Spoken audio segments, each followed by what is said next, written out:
how does someone go about finding those type of connections? Attack one at a time. And this is going to free up your cash flow. How do I learn if I don't have money? Never borrow to consume. That's the rule. They were doing about, on average per month, $1,000 in DoorDash. They basically had to pay the ignorance tax. And resourceful doesn't always mean you're wealthy. No. But it can lead to wealth. Doesn't mean that you have resources. It means you're resourceful. So in this context, you're almost arguing... If you pay cash, you don't get the right to earn interest. And in my mind, it just is like, oh, why would you pay off a 0% APR loan? It's almost 100% savings. Luxury once enjoyed becomes a necessity.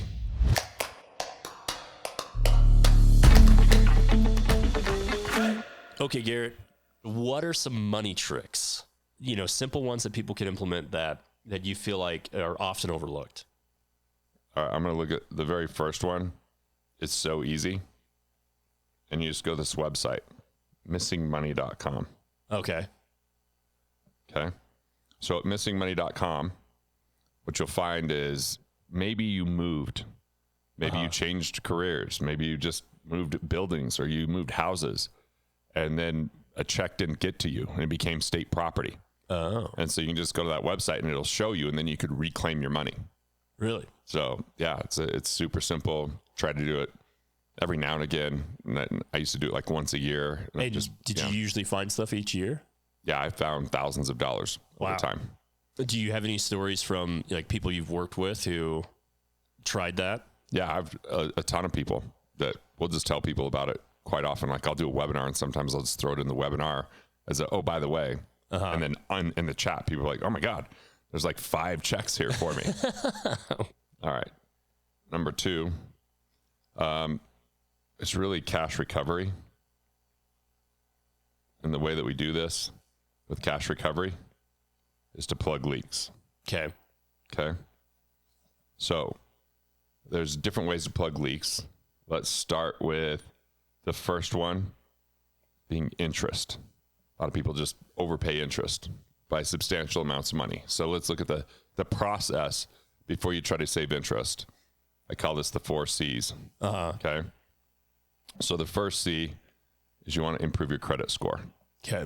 Now, if you're at 760 or greater, you're fine. So if it's higher than 760, you're all set. You're usually going to get Don't worry about it. Best rates and stuff. I mean, you get in the 800s, but it doesn't really make a big difference. Okay. There is something called credit depth that you have to look for. And so it might be that someone hasn't used credit for so long. They maybe rent or they don't have a mortgage and they have been driving the same vehicle and it's not financed. And so I know people with millions of dollars and they weren't able to get a loan because they didn't have enough credit history. Okay. So one thing that you could do is you could refinance like a car. Yeah. Right. So if you have a car that's paid off, that's an installment loan.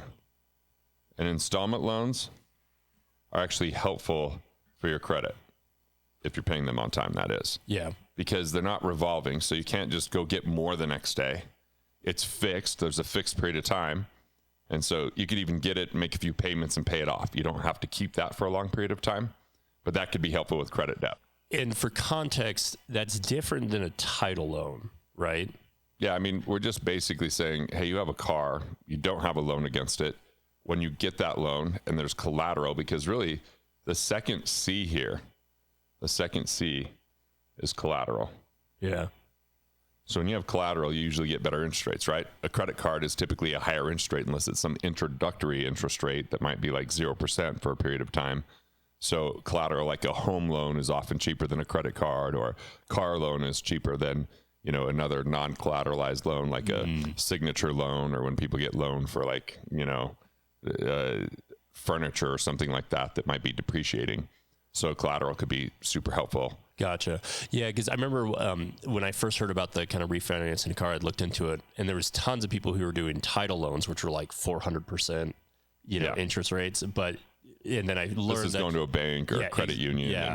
That it seemed like it was specifically credit unions that would be willing to do it. And a lot of times they have really low interest rates for cars overall. Cool.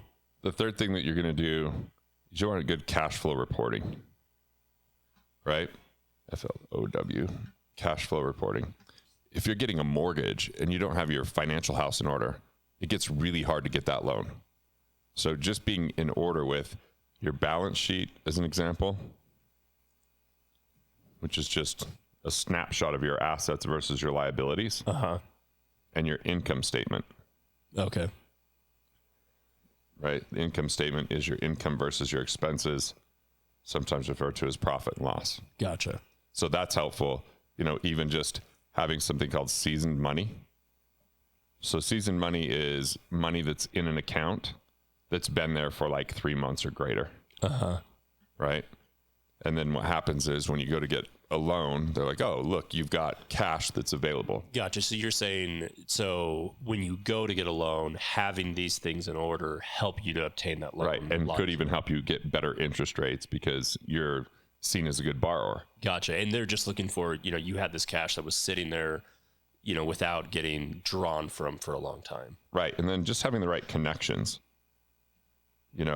There's certain places that do better at financing commercial property. There's other places that might be better at home loans. So you look at like where their specialty is. Like we had someone that was a client that was having a hard time financing their home because they had a vineyard on it. Then they found actually a Polish credit union that specifically had a division that worked on that. And how does someone go about finding those type of connections? I mean, in today's world, we've got ChatGPT could be helpful. We've got just, Google searches. You look for like who's specifically, financing these things. And if you're wealthier, you're looking for like relationship banking. Oh, okay. That's really helpful. Like private banking can be helpful. I've seen people close on a mortgage in 48 hours before. Wow. Because they've been banking there. They've got a relationship. They've got a private banker. That's not necessarily available to everyone. But if you have those 4 things, you have a good credit score, you have good cash flow reporting, you have good connections, you have good collateral. What you could look at is what I call the 3R methodology. Okay? So the 3 R's are, number 1, you want to refinance. Especially if you have interest rates that are on the decline. So someone might have a 29% interest rate credit card, like on the high end. Yeah. It could still be even 15%. It could be pretty high. But if they were to have a bunch of equity in their home, one consideration would be get a HELOC, right? Which now has collateral, which the interest could potentially be tax deductible, which helps out as well, right? And often is interest only. Yeah. Right? And this is what I like about a loan like this. What are the downsides? Let's just look at the downsides first. The first downside of this is it's hard to get one of those that would be a fixed rate.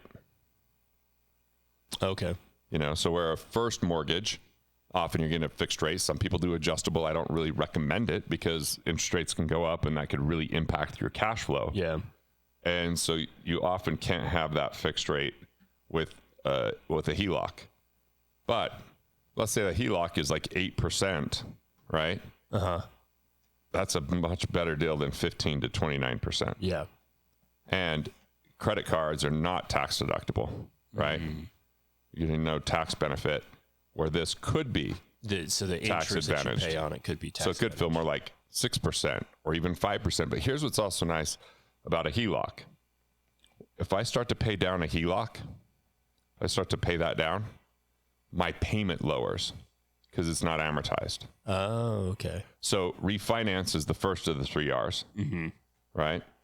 The second of the 3 R's would be to renegotiate. So again, if I used the 4 C's of good cash flow reporting, good credit score, good collateral, good connections, I might be able to go even to a credit card company and say, hey, I'm at 29%, but you know what? I've been paying on time. I've got a good credit score. Do you have a better deal out there for me? And if they don't, I might move to a different credit card because maybe when I got that 29%, I was younger. I didn't have the cash flow. It was the first credit card that I got. Whatever the reason is, maybe it was a bunch of points and I thought that was really valuable. But the reality is if I could take that down to 15%, yeah, that's huge. That's almost 100% savings. Yeah. Right? Just with that. So you want to call and say, hey, I'm looking to either cancel my card or do a potential balance transfer. They'll move you to the retention department and you can have a better conversation. Yeah. Right. So the third is to reallocate. So if I have $10,000 and it's sitting in an account earning 4%, but I have a $10,000 loan that's costing me 8%, I could simply pay this off. And again, that's 100% savings going from 8% to 4%. Gotcha, because your earning is less than what your interest is. And it's a guaranteed savings. It's not necessarily earning, but it is saving. So, we can restructure and refinance. We could renegotiate, or we could reallocate funds depending on your situation. But there's just so many people overpaying their interest because they just have what they have. They haven't looked at it. They haven't consolidated it. They haven't negotiated it. It's just kind of a lot of opportunity there. How do you go about kind of getting a big overview of this? Do you just have all your accounts with their interest rates listed next to it? So what I like to use is a cash flow index on a spreadsheet. Okay. I have simple spreadsheets that we've given out for years. And all you do is you just list your loan, right, in that spreadsheet. So you have your balance. Maybe you have a $9,000 loan, and maybe you have a $300,000 mortgage, and maybe you have a student loan. I mean, you just list all of those, right? Yeah, just everything. You're going to divide each one by its individual payment. Yeah, so this payment might be $500 per month. So the total amount left on it, right, divided by the monthly. Yep. Maybe this payment is a mortgage. Maybe this one's more like $2,000 a month. And that's your monthly minimum is what you're dividing it by? Okay. Maybe this one's a similar monthly minimum. Maybe it's only $600. So what this would tell me is if I just look for a cash flow index, I want to find out which one's the lowest. Yeah. That's what I'm going to attack and put extra towards, right? So 9,000 divided by 500 is 18. This is going to be your lowest cash flow index. Okay. Your highest cash flow index is going to be the 300,000. And this one's going to be in second place with the 27,000. So instead of trying to pay extra to whatever happens to be due, attack one at a time. Yeah. Pay the minimum to the others, and this is going to free up your cash flow. So whichever has the smallest number of the cash flow index needs to be prioritized. It's pretty easy that I look at. I go, look, if my cash flow index is less than 50, I've got a cash hog on my hands. Yeah. If my cash flow index is greater than 100, that's a pretty efficient loan. Means I've borrowed a decent amount of money without a huge payment. Yeah. And if anything's in between these, I would call that the danger zone. That's where you're looking to restructure. Yeah. And I think one of the things you told me, which kind of blew my mind, is I had a 0% APR loan. And when I looked at the cash flow index, it was like a 10 or something. And you were like, hey, it's probably good to pay that off. And in my mind, it just was like, oh, why would you pay off a 0% APR loan? But, it was sucking up my cash flow and was hurting our finances in that way. Right, cash flow. And then the other thing is, if an installment loan might be good for your credit, a revolving loan, which a line of credit, a credit card, it's a little bit more dangerous because if we go above 20, maybe 30%, we'll start to see a decrease in our credit score. So what's actually helpful for you? You're talking about utilization? Yeah. Going above 20, 30% utilization. So let's say you have a $10,000 credit card. That's the available balance, right? Yeah. So that's what you could have. But your actual balance is you've charged $3,500 against it. Yes. Right. So the top is the available. And the actual is 3,500. That's a 35% utilization. Now, maybe you pay this off every month, but we don't know exactly when Experian, Equifax, or TransUnion is going to look in. Yeah. And they might be like, oh, that's a little bit dangerous. Now, one of the kind of things that you could do is maybe every year have them increase what's available if you're responsible enough, right? Yeah. Because it gives you that credit depth, gives you more availability without utilization. So it means that you're a better risk because you've got more cash to kind of survive. And, with maybe the money in your savings plus the amount that would be available that's unused. So this is kind of a little bit of the loan game, the interest game. And a lot of people just get concerned. They don't ever want to pay interest. And I understand why. because that's what we've been taught. Debt is evil. Yeah, yeah. Avoid debt like the plague, right? Probably heard that before. Mm-hmm. And you know what? I think that that's great advice for consumer debt. Okay, gotcha. So you categorize it differently. Yeah, so consumer debt is I've borrowed,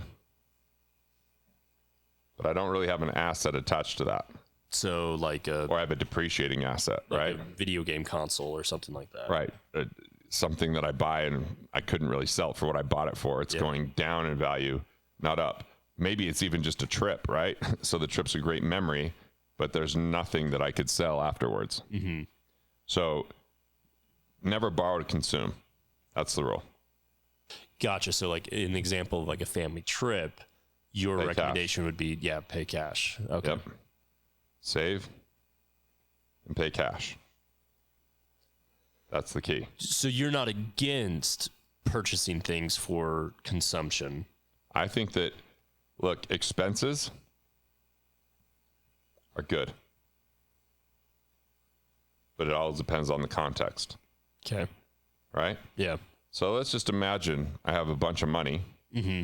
and there was no such thing as an expense. Expenses went away. Yeah. How do I use my money? All money is utilized through an expense. Yeah. Now, there's different types of expenses. There's destructive ones. Mm-hmm. Such as? A vice that I can't control, borrowing to consume, things I'm paying for and that I don't utilize. You know, heroin, probably always destructive. Yeah. Then there's lifestyle expenses. These are things I might enjoy. You know, clothes, food, trips. There's a lot of things that would categorize as lifestyle. Again, just don't borrow for those. Okay, just pay cash. Yeah. Then there's protective expenses. You know, that could be anything from insurance to asset protection, like a trust or literally an asset protection trust or, a legacy trust. Yeah. It could be education, just financial knowledge. Oh, gotcha. It could be just liquidity, having cash on hand in case there's something that happens we don't expect. But these are the expenses too to really consider as your productive ones. I put in $1, more than $1 comes out. And so that's where you're okay with borrowing for a productive expense. And it comes down to a couple things. If I'm going to borrow, the first consideration is my peace of mind. Yeah. If I borrow, is it going to create unnecessary stress? Will I lose sleep? What's the risk? Mm-hmm. Do I know what I'm doing? Ignorance that becomes a destructive expense. So we have to take that into consideration. And then we look at the economics of it. Does it make sense? Yeah. Is it going to produce? So if I put $1 in and I know I can do well with that, that means I could be a steward of that money. Mm. Someone else might be able to take that same dollar and lose because they don't know what they're doing. It's risky. Where it's more speculative. Speculation. They don't have the strengths for Right. it.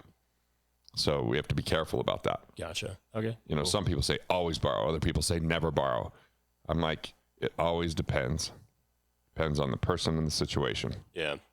Yeah. So we have the first thing was missing money. Uh-huh. The second thing is interest. Okay. And taking care of that. That's just a simple way to keep more of what you make and be more efficient with your dollars. Yeah, and that's really something anybody can do. Anybody who pays interest can look into how to lower their interest. We've all heard to live within your means. Mm-hmm. So you can budget, and that's kind of the most rudimentary, basic, low-level way of doing it.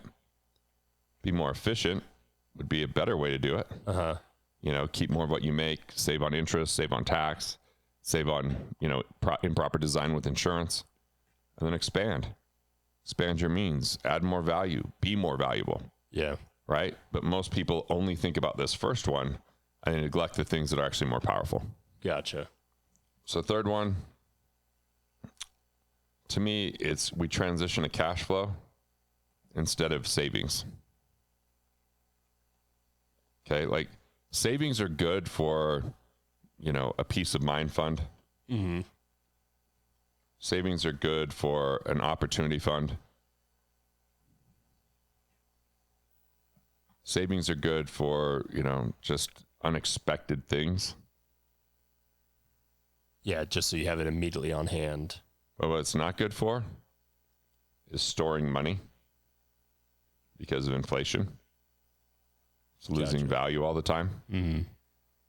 It's, and a lot of people are just taught to set money aside and accumulate, put it into a retirement plan, a diversified portfolio.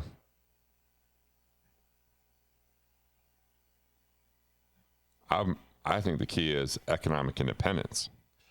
So in this context, you're almost arguing that even though a retirement plan is not quote unquote savings, it's very similar to. There's no access to it without penalty. Gotcha. With a few exceptions, maybe for a down payment for a home, maybe if it's a Roth IRA, you have access to your principal. So there are some exceptions, but it's not helping with economic independence.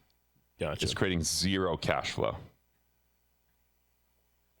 And so it operates and it feels almost like an expense.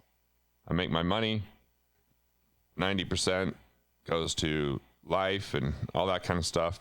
10% goes towards savings. Mm-hmm. Then you chase a 10% return and you wait for 30 years and you cross your fingers and hope for the best. Yeah. And it just doesn't, you don't know whether it's working. What if you get your assets to create cash flow? That's the key. We'll focus on cash flowing assets. Mm-hmm. Is that owning a business? Is that buying real estate? Is it creating intellectual property? What can you do to create cash flow? And then let your assets cover your income. Let your income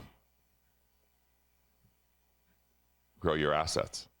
So what's an example for, let's say someone, is 20 years old. Mm-hmm. They're, they don't have cash. They don't have a bunch of cash to like go buy a business or something like that. What's some way that they could start this prioritization of cash flow over savings?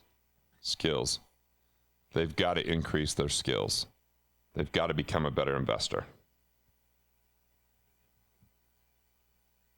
I thought that Robert Kiyosaki's book, The Cash Flow Quadrant, did a really good job with this. Mm-hmm.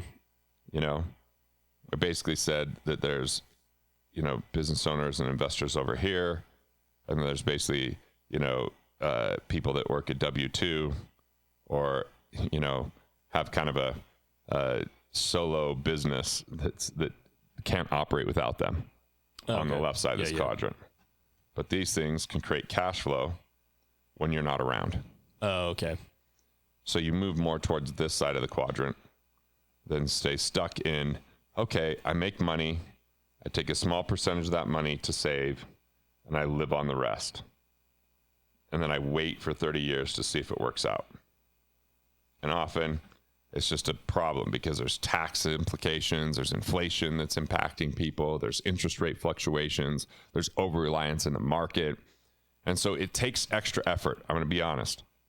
It takes extra effort up front. So I call this the hard, easy model. Mm-hmm. Right?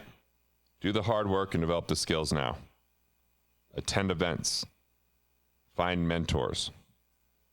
Use some of your free time to learn and figure out your investor DNA. Right? Yeah. And then life gets easier because you have recurring revenue. Yeah. You have cash flow.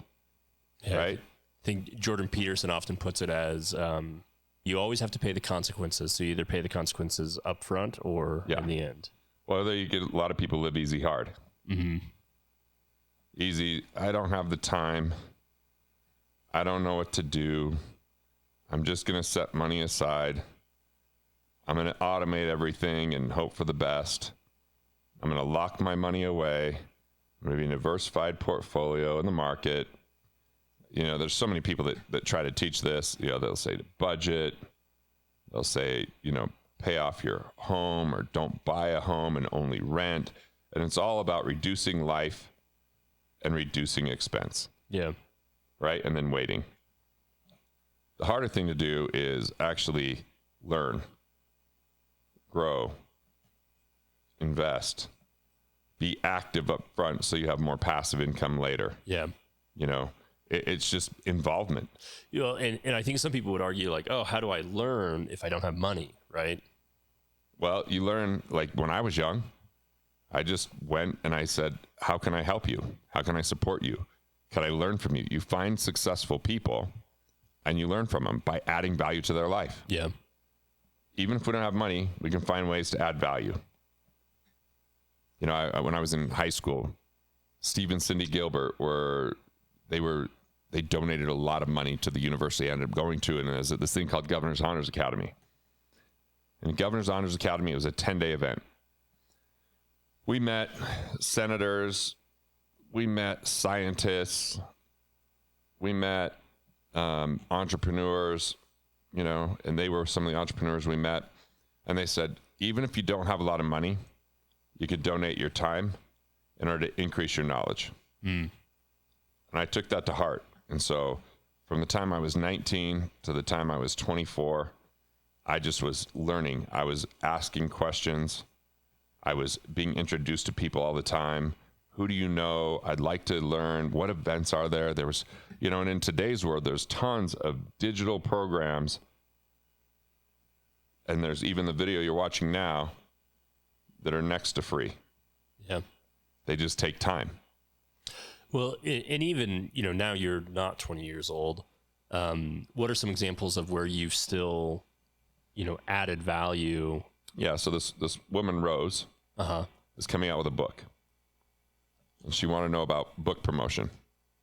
So I got on the phone with her, spent an hour talking about ways to promote books, right? Then you and I got on the phone with her, with Steven, our writing director. And then she spent an hour on how to grow a YouTube channel because she has almost 1 million subscribers. So it was just a value exchange. Yeah. We just supported each other. Yeah. There was no money exchange. It was like, what can I do that can help her out? And then she offered, she goes, if there's anything I can do to help you, like especially with YouTube, let me know. I said, great. When I'm ready, I'll reach out. And I did. So still happening to this day. Yeah, that's cool. One that came to my mind, you know, I know you're talking about prioritizing cash flow over savings, but you did have some really good tricks for savings in general that I know have helped me a lot. Like you talked a lot about automated savings. You want to kind of go over kind of your philosophy behind that? Okay. So automate savings and then deliberately invest.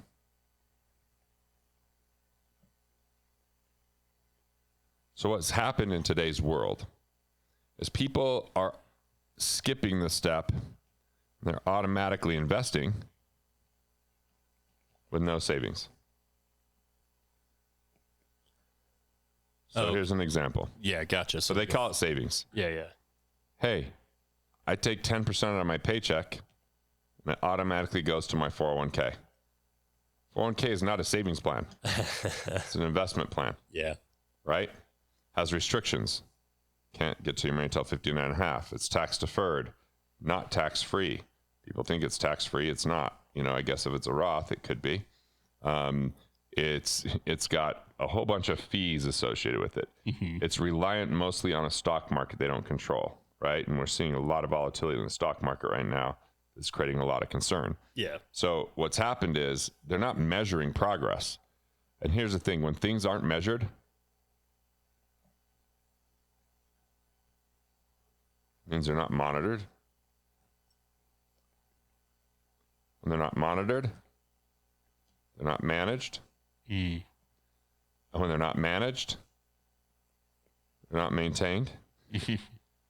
Which means there's fees that are confiscating wealth, volatility that's confiscating wealth. There's no cash flow, where the outcome of our income in the future is dependent upon things outside of our control. So ultimately, there's zero to limited control. Gotcha. And so this is why people are so frustrated in retirement today, because they saved the money, they did what they were supposed to do, yet they didn't learn how to create cash flow. Yeah.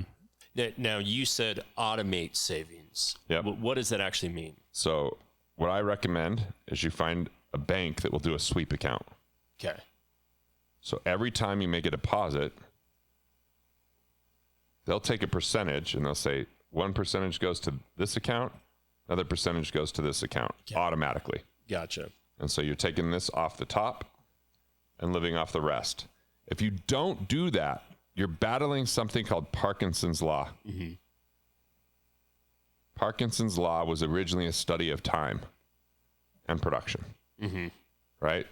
They'd say, hey, we'd like you to get X done by Friday at 5. They'd have a week to do it. They'd start working on it Friday at 4 because time would just expand. Yeah. Right? Then they said, let's try this out with money. If people have an increase in income, their expenses would then increase to meet or sometimes even exceed that increase. Yeah. So if we automate our savings and pay ourselves first, live off the rest,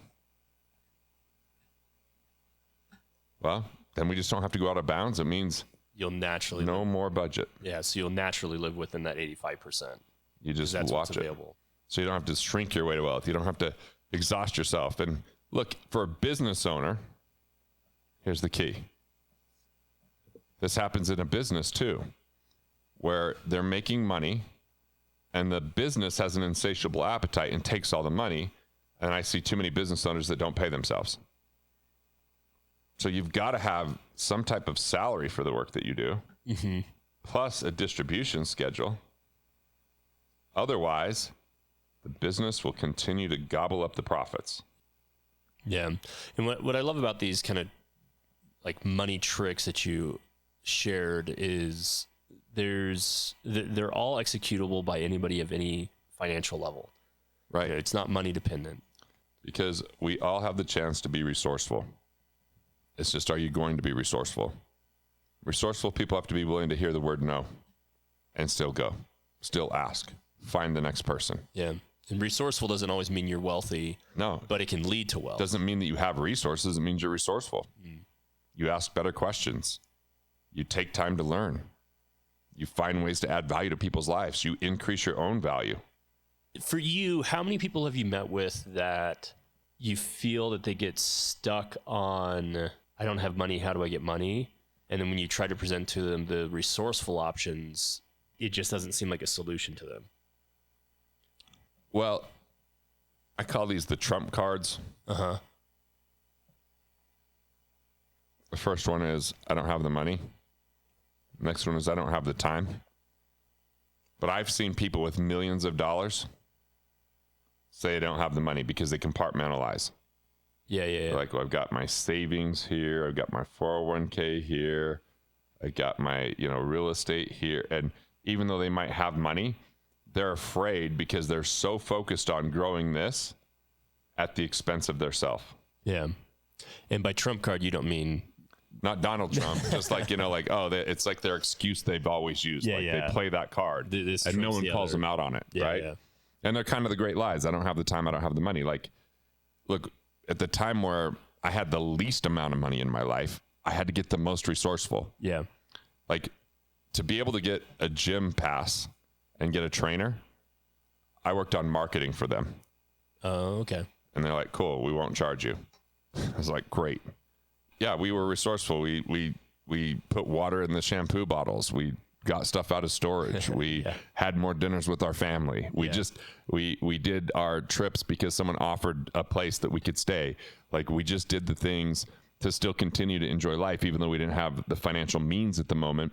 But I continued to read. I continued to listen to programs. I continued to study. I got up early. I started to ask better questions. I went to people and said, hey, I'm struggling with this. Can you help me? A lot of people just get so isolated and they just don't share what's really going on. And then they just think that, oh, I'll just work myself way out of it, and they think that the hard work is the only answer. But I'm telling you, it's being more resourceful. Yeah. So there was a story of this individual who got hired to help decrease the cost of production at a Subaru building plant. And this individual asked, she's like, okay, let me go to the junkyard. And they're like, why would you go to the junkyard? We need to help us save money in the production. And she's like, take me to the junkyard. So they went to the junkyard where they, all the leftover parts, stuff like that. And she just walked to the junkyard and she picked up like a cap. And she's like, what's this cap? And they're like, oh, well, that's for the radiator plugs. Okay. do we need it? Let's call them. So they called them, and the guys were like, yes, we need it so the radiators don't get rusty on the inside when we ship them overseas. She's like, okay. Does it have to be blue? And they're like, no, we just made it blue because you're Subaru and you like blue. And she said, what if we made it black? And they're like, oh, well, if you made it black, it would cut the price by, 80%. And she went through every single piece of this junkyard and kept asking the right questions. And, within a month, they were saving $100 million per month.